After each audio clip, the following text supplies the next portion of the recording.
Reinas y señoras, mujeres en la Casa Real de Aragón, con Anabel La Peña y Ana Segura.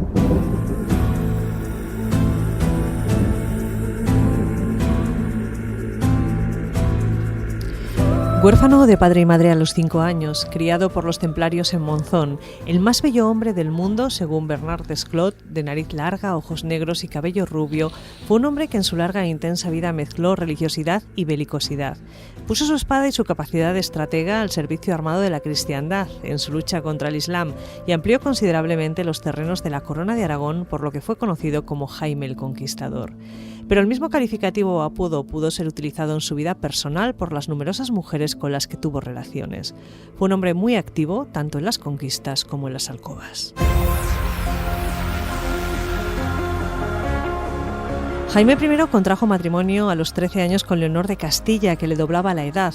Unos años después, cuando el rey apenas había cumplido la veintena, fuertes discordias entre ambos esposos hicieron que el rey iniciara un proceso de separación.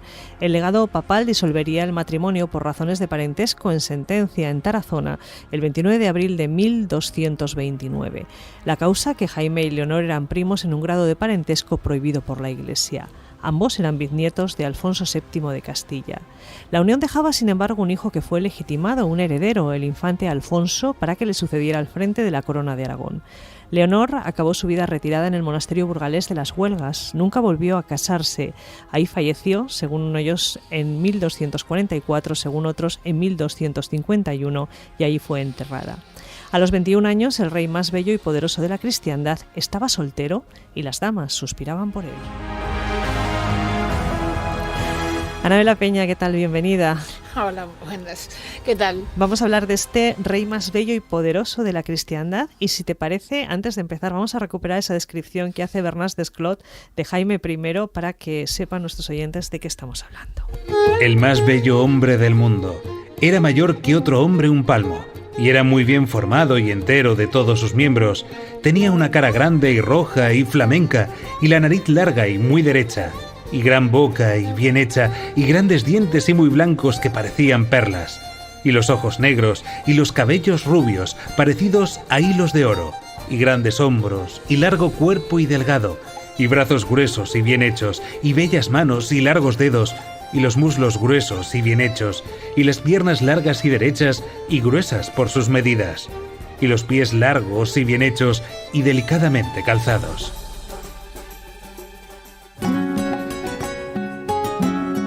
Bueno, pues ya hemos comentado en el capítulo anterior, Anabel, que Bernard Desclot, muy objetivo podía no ser. No, yo creo que como fue un cronista, llamémosle, pagado por la propia Casa Real, en este caso por los descendientes de Jaime I, por su hijo Pedro, pues quiso hacer una loa. No quiere decir que sea exacta la descripción que hace y bueno, puede ser un estómago agradecido, podemos decirlo de alguna manera. Bueno, a pesar de todo, Jaime I no pintaba mal, tenía 21 años, era alto y guapo, era además rey de Aragón y empiezan a aparecer damas a su alrededor. Y nosotros vamos a fijar la mirada en el condado de Urgell y ponemos, Anabel, un nuevo nombre sobre la mesa.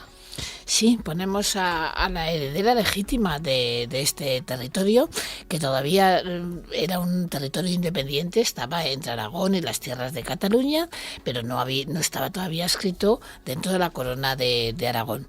Es la figura de Aurenbiais. Le puedes pronunciar de distintas maneras, a la catalana, a la castellana, etcétera, de Urgell, hija del conde de Urgell, Armengol o Ermengol, como queramos, VIII, que había fallecido y que, bueno, su madre, una castellana, pugnó durante toda su vida para que su hija pudiera tener la custodia, que le empezó a ser disputada por un hecho, porque era mujer.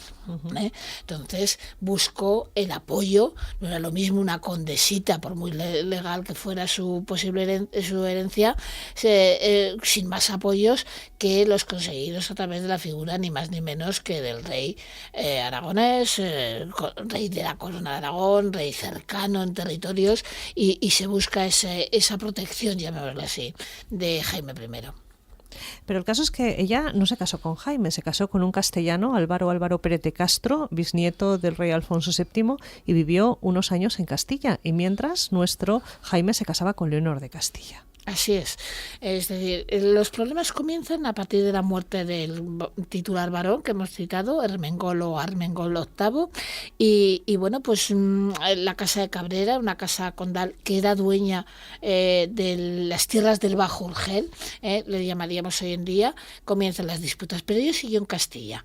Él llevó una vida, se casó con su primera esposa, con Leonor, como has citado, y bueno, de momento hasta ahí, pero después, cuando ya se separa de Leonor de Castilla, esta mujer debe pensar, pienso más bien que apoyada por su madre, debió pensar en buscar una protección al Jaime, y es cuando conocemos los documentos que muestran la relación entre ambos. Estamos en 1228, la hija de Armengol VII, Ehrenbox, muertos ya sus progenitores, abandona esta estancia en Toledo y se instala en Lérida, y como bien dices, bien asesorada por familiares o juristas próximos a la corte, obtiene de Jaime I el apoyo en sus reivindicaciones, y esto ha quedado por escrito.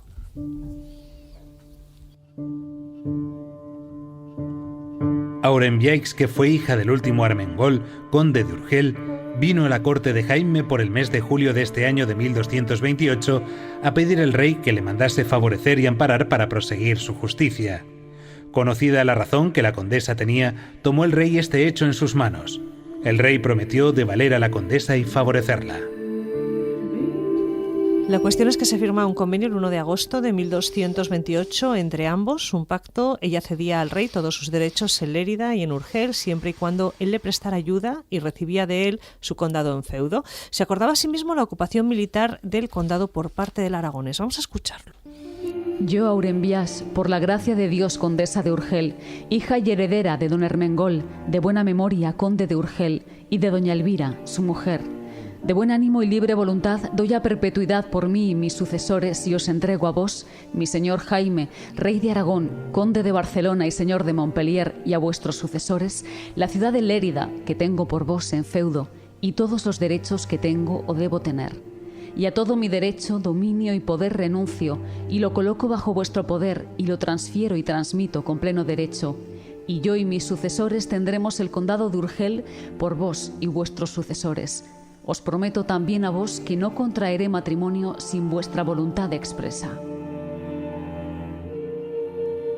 Nos Jaime, receptor de estas citadas donaciones nombradas de Lérida y del condado de Urgel, con vos, la noble Aurembiaix, condesa de Urgel, a daros consejo, auxilio y fuerza a nuestras propias expensas.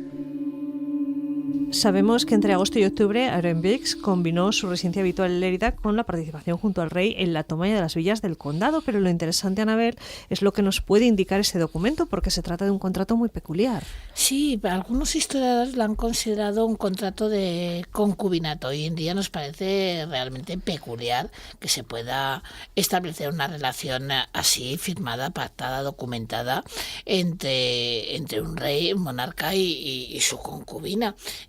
En aquella época no era tan raro, ni muchísimo menos. Hay que pactar o hay que conseguir, aparte que este contrato le podía permitir a ella el refuerzo militar de la figura de Jaime I, tener en cuenta que podría desembocar en el nacimiento de un hijo. Había que tenerlo previsto, y qué es lo que recibiría en caso de que este nacimiento se produjera. La figura del contrato de concubinato se ha mantenido durante décadas y ha sido habitualmente aceptado. Pero en los últimos años se ha pensado que en vez de un contrato de este tipo, que no era, insisto, tan extraño en la época, podría haber sido simplemente un precontrato, un acuerdo para un futuro matrimonio.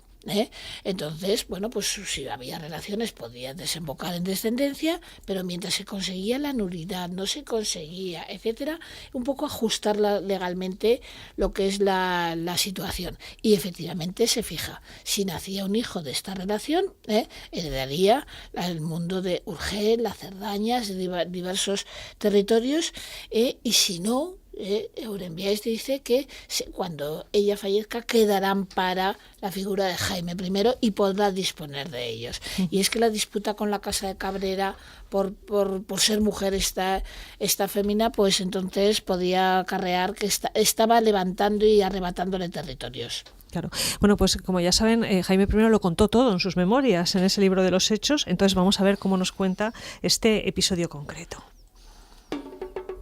Nos hallábamos en la ciudad, Lérida, cuando se nos presentó la condesa de Urgel, doña Aurembiaix.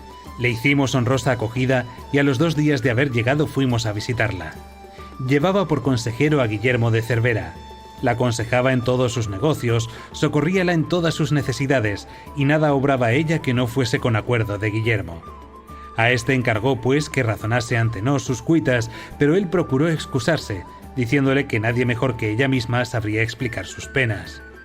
Tomó entonces la palabra la condesa y nos dijo que esperaba hallar en nuestra persona amparo y justicia, pues a pesar de ser público que ella era hija única del conde Armengol de Urgel y que como tal debía ser suyo aquel señorío, se lo habían usurpado y que por lo tanto nos pedía que la amparásemos e hiciésemos valer su derecho, porque si en nos no la hallaba, no contaba hallar justicia en ningún hombre del mundo.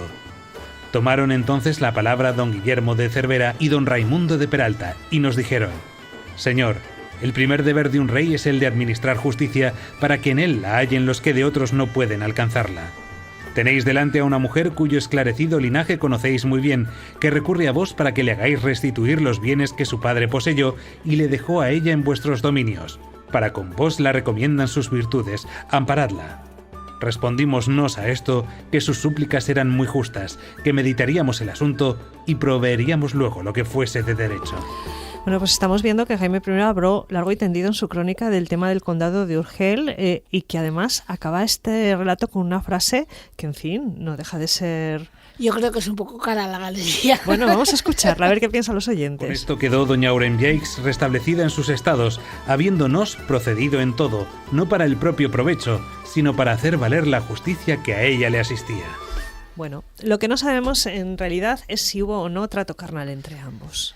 Yo sospecho que sí, pero solo lo sospecho, no tengo prueba fehaciente ni mucho menos porque no hubo descendencia, que es la prueba más palpable de la relación conyugal o matrimonial o como la queramos, relación sexual que podemos encontrar. Porque no tuvo hijos esta mujer, es decir, ni con su primer matrimonio, ni en esta posible relación con Jaime I, ni un matrimonio posterior, no hubo descendencia, quizá ella fuera estéril, ¿eh? Entonces, porque es raro que no diera con alguno de sus esposos no diera una continuidad y demás. Lo que sí que sabemos es que se supo rodear muy bien. Una figura que resulta muy curiosa es la figura de su padrastro, Guillén de Cervera, que la defendió a capa y espada. Se llevó a los mejores, llamémosle, especialistas en derecho para sus argumentaciones, como fue alguien formado en Bolonia, que era el referente universitario más importante para el mundo del derecho. Y sí, a mí me hace mucha gracia, pero de hecho dice, aunque ponga que no fue para su propio provecho, en algunas ocasiones ya firma Jaime I como conde de Urgel, cuando en realidad no le correspondía serlo ni mucho menos. Y de hecho Urgel estuvo en otras manos, en manos de la dinastía condal, hasta décadas y décadas después. Bueno, ella se casaba en el año 1229 con el infante Pedro de Portugal y a su esposo le transmitió los derechos sobre Urgel. Jaime, mientras tanto, emprendía la conquista de Mallorca, conseguía ese mismo año su anulación del matrimonio con Leonor y poco después emprendía negociaciones para casarse con Violante de Hungría. Aurembiaix falleció en 1231 y la familia Cabrera consiguió hacerse de nuevo con las tierras de Urgel. Por otra parte, también podemos contar que la incorporación definitiva del condado de Urgel a la corona no se produjo hasta 1314, cuando se casaba el entonces infante y futuro Alfonso IV el Benigno con Teresa de Entenza, que era la heredera de este condado.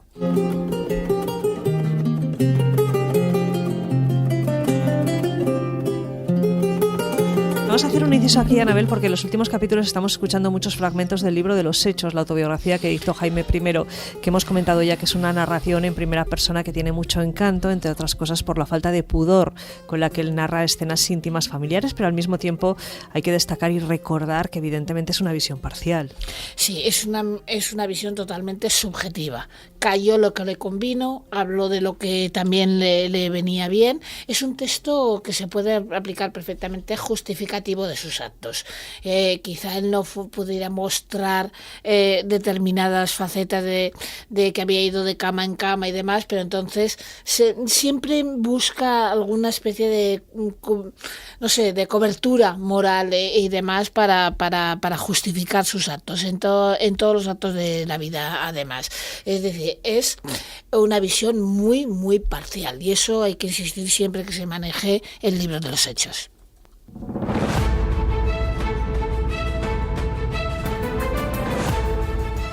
Bueno, pues hemos hablado de Leonor de Castilla, hemos hablado de Rimbaud y vamos a conocer a nuestra tercera protagonista.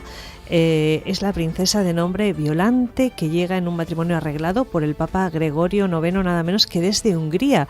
Ella será reina de Aragón a lo largo de 16 años, desde 1235 hasta 1251. ¿Por qué Hungría?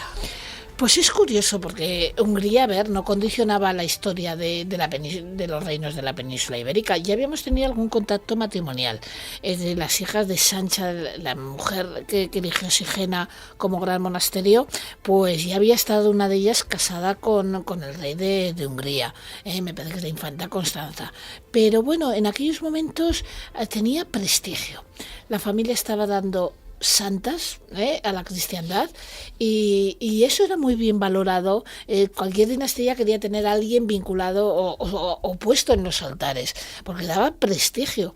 Y además ten en cuenta una cosa: Hungría ha jugado siempre un papel de frenar invasiones que venían de Asia. Estamos en el siglo XIII, es la presión de los mongoles, entonces podía ser interesante esa relación que estamos mencionando con el rey Andrés II, cuya hija es precisamente la figura de Violante. Muy curioso lo de Violante, porque es el nombre hoy en día, y dices, yo no le pondría a mi hija Violante, sí. Por Dios, qué nombre medieval, qué horror, qué espanto. Son las Yolandas actuales, va derivando en Violens y tal, y acaban dando las Yolandas actuales. O sea, que sepan nuestros oyentes que si sus familiares se llaman Yolanda, se hubieran sido Violantes. Vienen de esta en la Violante Edad de Media. Hungría. Bueno, ¿qué sabemos de ella? ¿Qué sabemos de Violante de Hungría? Bueno, pues sabemos su pelo rubio, que es algo que siempre llamaba muchísimo la atención. Y como siempre, Desclot haciendo una descripción muy favorable de una mujer muy bella, así la describe en su crónica. El aura, que por decirlo así, de tener a una hermanastra que fue ni más ni menos que llevada a los altares Santa Isabel de Hungría, y además en una perdón por la expresión, pero en una carrera eclesiástica de asistencia a pobres o creación de hospitales, y a los 5 años de su muerte ya está canonizada. Hay otros miembros femeninos de esa familia húngara que también accedieron a los altares. Entonces le dio un aura y bueno, pues interesaba en esos momentos concertar ese matrimonio con Violante de Hungría. Y además era hija del rey, que eso lo llevaba Jaime, no pretendía casarse con una condesita, con una dama, no, hija de un rey. Ajá. Bueno, este matrimonio fue organizado además por el Papa. Entiendo que al no tener padre ni madre, Jaime I, que tenía 20 y pocos años, recurriría a Gregorio IX como figura de autoridad. Y además había muchos intereses cruzados. Sí, la verdad es que sí. Estamos en una situación peculiar. Se ha creado un Estado latino de Oriente en mediados del siglo XIII. La figura de la madre, los Courtenay, están vinculados al mundo occidental. Hay una serie de intereses que maneja bien el Papa Gregorio IX, sí.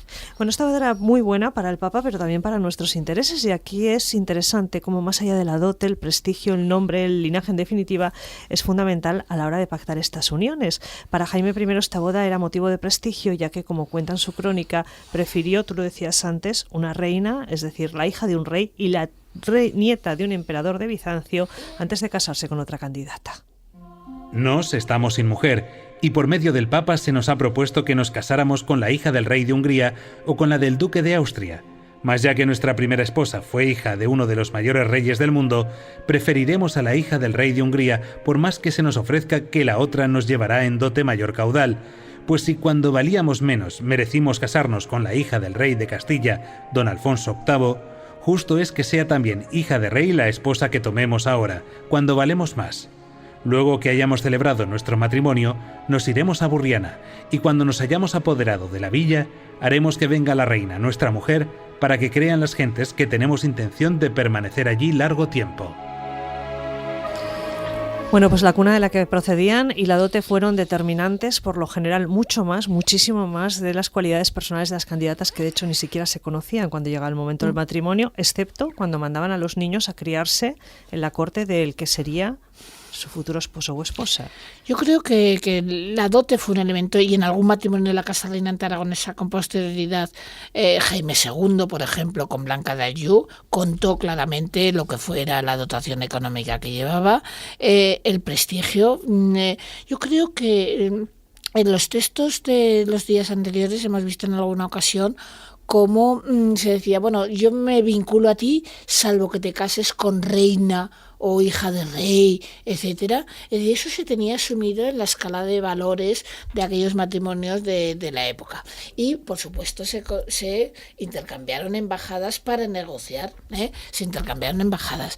Esta mujer nacida en Estigonia, estamos en Hungría, estamos a pie del río Danubio, pues llegó aquí y un viaje largo. Vamos a ver primero, si te parece, cómo se negoció este matrimonio. Vamos a escucharlo. Vinieron a Barcelona para concluir lo de este matrimonio del rey, don Bartolomé, obispo de 5 iglesias y un señor principal de Hungría que llamaban el conde Beraldo, y señaláronle en dote con ella 12.000 marcos de plata y todos los derechos que le pertenecían, que según solemnemente lo juraron ante el rey y su corte, eran 10.000 marcos de plata que se debían a la infanta por la dote de la reina de su madre y 200 marcos de oro que le debía el duque de Austria y cierta parte del condado de Nemours en Flandes y el estado que fue de sus progenitores en Francia y las tierras que tenía en el reino de Hungría y las que su madre le dejó en Borgoña.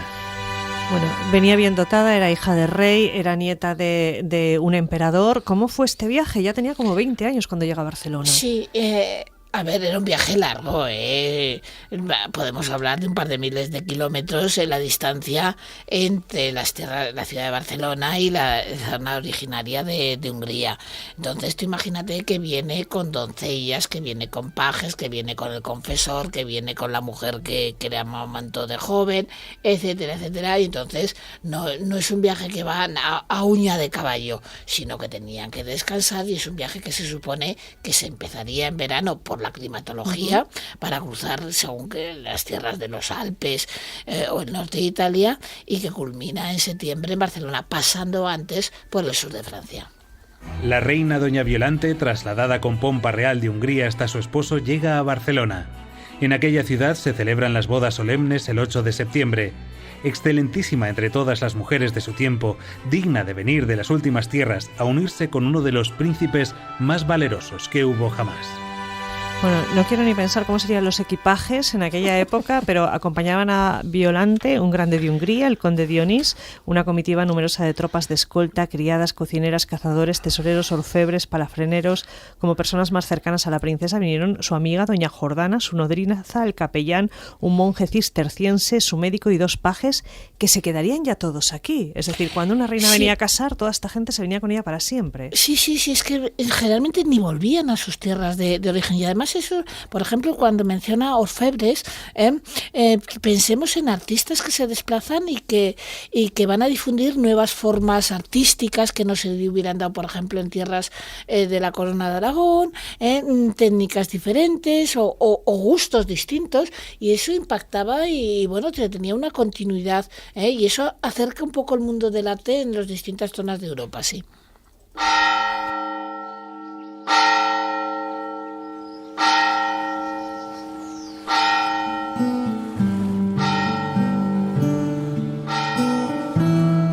Pues a los pocos días de su llegada, la boda se celebra en la Catedral de Barcelona. Es el 8 de septiembre de 1235 y Jerónimo Zurita lo recoge así. Este año de 1235 vino la reina doña Violante, hija del rey de Hungría, a Barcelona, y celebráronse en aquella ciudad las bodas en las fiestas de la Natividad de Nuestra Señora del mes de septiembre de este año. Anabel, habría aquí un intercambio de propiedades, de dotes, pero a mí lo que me parece interesante es que, claro, Hungría no es Castilla. Esta joven Violante tampoco era una niña, tenía 20 años, viajaba muy acompañada, pero ¿cómo sería para ella su nueva vida, con una tierra nueva, un idioma nuevo? Unas costumbres distintas. A ver, yo creo que este mundo era educado en poder hablar distintos idiomas. Es decir, o bien se le formó en latín, que era todavía universal, pero claro, habían surgido ya las lenguas romances, y el húngaro y el aragonés, o el húngaro y el catalán, no tienen nada que ver. Entonces, quizá, pero solamente como posibilidad, las tendencias desde el mundo de Flandes, de su madre, le hubiera formado en una lengua que pudiera entender Jaime I. De todas formas, entenderse se entendieron porque hubo 9 hijos, Quiero decir, no hace falta hablar, pero hay descendencia y una amplia descendencia. Pero, bueno, pues no sabemos muy bien en qué lengua, porque no hay ningún problema con que venga una castellana, no hay ningún problema con que venga una mujer del sur de Francia. Son lenguas derivadas del latín. Pero una mujer desde Hungría, yo creo que tuvo que tener una formación en lengua de su madre que le permitió entenderse. Bueno, estuvieron casados a lo largo de 12 años hasta la muerte de ella, con solo 36. ¿Serían felices? ¿Se querrían o al menos se respetarían entre ellos? No lo sabemos, pero sí que es cierto, Anabel, que juntos y en tan solo 12 años tuvieron nada menos que 9 hijos. Tuvo que ser tremendo, impresionante. Vivió toda su vida embarazada. Es decir, y además con unos elementos que tampoco se podía reponer exactamente igual. Hoy en día hay unos cuidados, hay una asepsia en los partos, etcétera. 9 hijos en 12 años es una barbaridad. Esta mujer tuvo que morir agotada de París, y esa es un poco la expresión que podemos mencionar de ella. Y eso que en algunas ocasiones omite muchas veces las referencias de Jaime hacia su mujer, y sin embargo, insisto, que estuvieron juntos constantemente, porque si no se puede dar tantos embarazos como los que hubo. Si no recuerdo mal, son 4 varones y 5 hembras, lo que hubo de esta descendencia. ¿Sobrevivieron todos? ¿Los casaron bien? Pues a ver, no todos, porque en los testamentos de Jaime I vamos observando a veces que conforme fallecía alguno de los hijos, lo quitaba del testamento, desaparecían otros y demás. Entonces, dada la enorme prole que llegó a tener. Pero en general, los 2 primeros, que son los que nos interesan porque fueron herederos, Pedro, nuestro Pedro III, y momentáneamente durante unas décadas se separó Mallorca. Jaime sí que son los hijos mayores, esos sí que permanecieron con vida, que son los que, insisto, nos interesan. Y vamos a hacer un paréntesis para escuchar 2 testimonios sobre una de las hijas, Sancha, y es que este nombre que está presente a lo largo de toda la historia de la corona de nuevo vuelve a ponerse encima de la mesa. Vamos a escucharlos. Doña Sancha, deseando dedicarse perpetuamente al culto divino y profesando en religión, dejando su condición de princesa en secreto y desconocida de todos, marchó a Jerusalén junto al sepulcro del Señor. Se dedicó enteramente a acoger peregrinos pobres y enfermos, en cuya muerte se realizaron insignes milagros como señal de su santidad. La infanta Doña Sancha, que fue la tercera hija, pasó en peregrinación a la Tierra Santa y murió en el Hospital de San Juan de Jerusalén, en donde residió durante mucho tiempo bajo un hábito desconocido, y feneció allí sus días, dejando gran parte de su santa vida. Tenemos otra santa en la familia. Sí, la familia dio para todo. A ver, no se sabe apenas prácticamente nada de ella. Los escasos textos que menciona Zurita sobre esta mujer habla de que no quiso casi ni que trascendiera su condición regia de infanta y demás, que dedicó su vida al cuidado de los pobres de Jerusalén, en el camino que nos llevaba hacia la ciudad, bíblica por excelencia. Y bueno, pues ahí se menciona. Sí que sabemos que su madre le dejó una parte de su herencia, de joyas y demás, cosa que no hizo con toda la totalidad de las hijas. A una ya se la había dado, por lo tanto, pero a esta sí que se le menciona. Y sí, debió vivir en religión, pues practicó su vida de otra manera, pero no tenemos constancia de ningún trato matrimonial, sino simplemente de esa vida religiosa. Bueno, pues vamos a volver a su madre, a Violante. A pesar de su numerosa descendencia con Violante, Jaime, nos contabas que apenas la cita, salvo el tema de su dote y su familia, de la que procedía su esposa. El cronista d'Esclot dijo de ella que fue molt bella dona, agradable a Déu y a son poble. Claro, nosotros tenemos la imagen de esos reyes magníficos medievales y no siempre eran así. A ver, magníficos en cuanto a qué, porque decir, que desde luego eran de los más ricos de sus dominios, sí, pero conforme vayamos avanzando habrá nobles como la Casa de Montcada, habrá en tierras de Cataluña y demás, que tuvieron jugosos patrimonios, y a veces el rey se endeudaba y por eso se contraían determinados matrimonios como estamos diciendo. Joyas, pues sí que tuvieron, y ya te digo que se conoce que cómo se disponían, pero fíjate, a una de ellas, a la que se casó con el rey de Castilla, a Violante de Aragón, ya ni le dotan, y luego las joyas jugaron tuvieron un papel fundamental muchas veces como avales en préstamos bancarios. El Temple se llevó bien con Jaime I y le hizo préstamos, entonces se utilizaban joyas, esmeraldas, perlas y demás, que se depositaban en manos de los prestamistas. Por eso tenía una cierta importancia hacerse con ese tipo de joyas.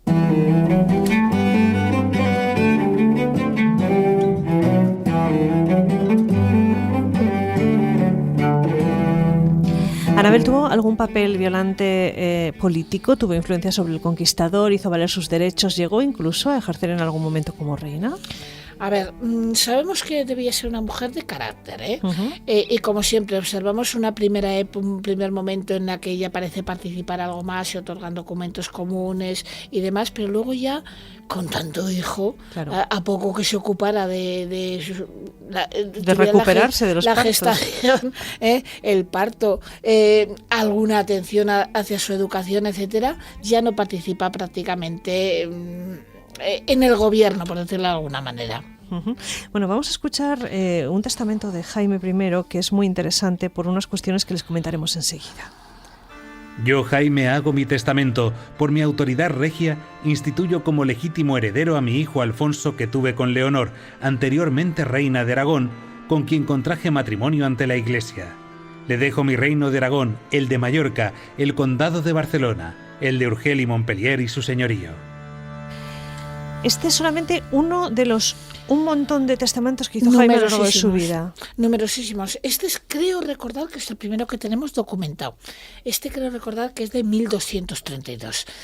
Y como claro, ahí todavía no tenía descendencia con otras mujeres y demás, entonces todo para el infante Alfonso que hemos citado, pero a partir siempre se le ha acusado a Violante de Hungría, siempre se le ha acusado de una cosa, que tiró para sus hijos. Es posible, estas situaciones se han dado durante todas las historias de las dinastías. Si fue por eso no, pero desde luego pronto empiezan las rectificaciones. Y se llevaba bien con un hijo, lo ponía en el testamento. Se llevaba mal, lo quitaba del testamento. Se moría, citaba uno, vale, mientras viviera, moría, había que rectificar el testamento. Tenemos innumerables testamentos de Jaime I, siendo el que acabas de mencionar, el de 1232, el primero de ellos. Bueno, de todos modos, ella, Violante, sí tuvo que influir algo, porque al menos así lo recoge una crónica del siglo XVI. Lo que el rey procuraba, el desheredamiento del infante don Alfonso. De Zaragoza se fue el rey a la ciudad de Huesca por el mes de agosto y traía juntamente con la reina doña Violante grandes tratos con los ricos hombres de su opinión, para que los hijos de la reina fuesen favorecidos y mejorados por el odio que al infante don Alfonso había concebido, cuyo desheredamiento procuraban por muy perjudiciales medios. Habiendo casado el rey por segunda vez en el año 1235 con doña Violante, hija del rey de Hungría, y teniendo ya de ella diversos hijos, entre otros a don Pedro, que le sucedió, hizo una disposición por la cual el príncipe don Alfonso dejaba el reino de Aragón y a don Pedro el principado de Cataluña, y por mejorar más la suerte de don Pedro, al que quería mucho, en las designaciones que hizo de los límites de estos estados, extendió los de Cataluña todo lo que pudo, declarando que sus mojones llegaban hasta el río Cinca, no llegando antes más que hasta el Segre.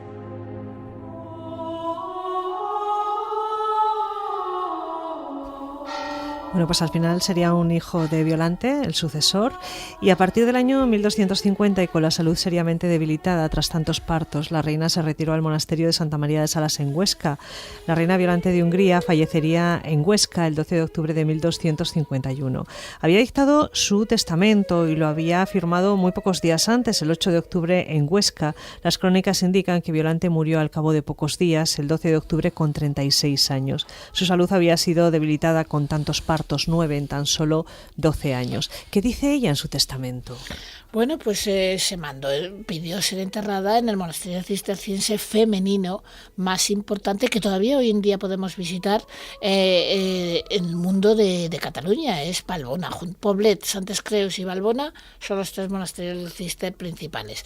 Pero sobre todo es que conseguía romper un poco lo que es la frontera. Nadie dudaba que Fraga hubiera estado en manos de Cataluña, de Aragón, y de pronto estos testamentos que pudieron ser forzados por la figura de Violante para acrecentar a sus hijos empiezan a marcar la frontera en otro punto, y eso fue un problema importante. Hay una cosa muy bonita que es que le pide a Jaime que en su recuerdo vistiese a pobres y alimentase a muchos otros. Sí, se repartían los vestidos, se daban a las mejores amigas, a veces si sobrevivían las nodrizas, se alimentaba a pobres para que quedara un buen recuerdo de ellos. Se hacían ese tipo de legados y algunos comerían gracias a que habían fallecido esa reina aragonesa. Bueno, pues el historiador húngaro, psicólogo y hispanista Ferenc Oliver Branchelf escribió a mediados del siglo XX una biografía de su compatriota y describía poéticamente la llegada del cadáver a su lugar de reposo. Una noche negra y lluviosa de aquel mes de octubre, una comitiva fúnebre se para ante las puertas del monasterio de Valbona. La abadesa, doña Eldiardis de Anglesola, descendiente de la familia de los fundadores, baja a recibir a los recién llegados. Queda parada al reconocer en medio del séquito al rey Jaime, al Justicia Mayor de Aragón y a unos cuantos altos dignatarios del reino alrededor del féretro. Al día siguiente tiene lugar la ceremonia fúnebre. Al cabo de 24 años, en 1275, a la muerte de su hija Sancha, el féretro de la reina fue trasladado a su destino definitivo, según consta en los archivos del monasterio. Allí reposan, en el presbiterio de la iglesia, la madre y la hija. El sarcófago de Violante es plano, sin relieves ni dibujos, salvo el escudo cuatribarrado de la Casa Real Aragonesa. En la fachada exterior del templo monástico sí que hay una placa en húngaro y en castellano, puesta a mediados del siglo XX, que dice lo siguiente: Aquí descansa Yolanda, princesa real húngara de la Casa Arpad, esposa de Jaime I, rey de Valencia, una hermosa flor de Panonia que a España obsequió con su linaje de eminentes soberanos y gloriosos santos. Anabel, la muerte de Violante dejaba a Jaime viudo con 30 y pocos años y mucha vida por delante. Demasiada. Si te refieres a actividad sexual, todavía le quedaba mucho camino por recorrer, sí. Bueno, pues lo contaremos en los próximos capítulos. Anabel La Peña, muchísimas gracias. A ti. Este capítulo hemos podido hacerlo con la realización técnica de Javier Romualdo, la producción de audio de las grabaciones que han escuchado es de Vicente Bordonaba y Carlos Ayarzábal, y las voces maravillosas de Rafa Moyano y Sara Villellas. Si quieren escuchar más capítulos, pueden hacerlo en Aragón Radio o en Aragón Cultura. Reinas, damas y señoras, mujeres en la Casa Real de Aragón. Es bonica como un sol, de la cabellera rosa, li arriba fins als talons. Ai, adeu, Anna Maria, robadora del amor. Ai, adeu.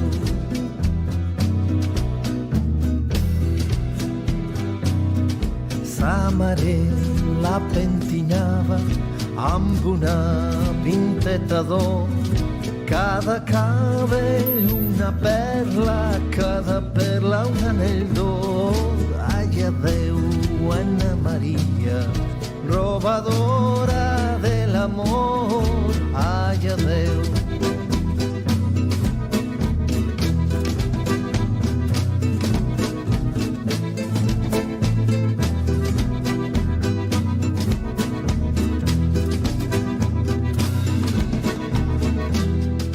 El seu germà la mirava amb un ull tot amorós. se la mira y se la emporta a la fira de Lió. Ai, adeu, Anna Maria, robadora del amor. Ai, adeu.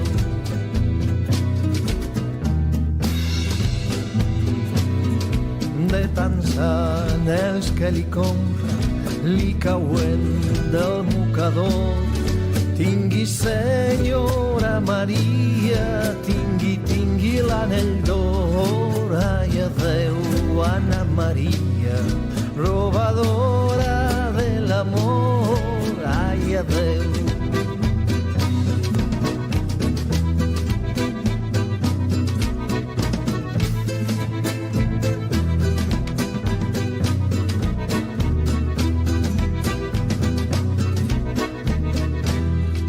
I qui és aquesta dama que he llançat al resplendor? N'és filla del rei de França, germana del d'Aragó. Ai, adeu, Anna Maria, robadora de l'amor. Ai, adeu.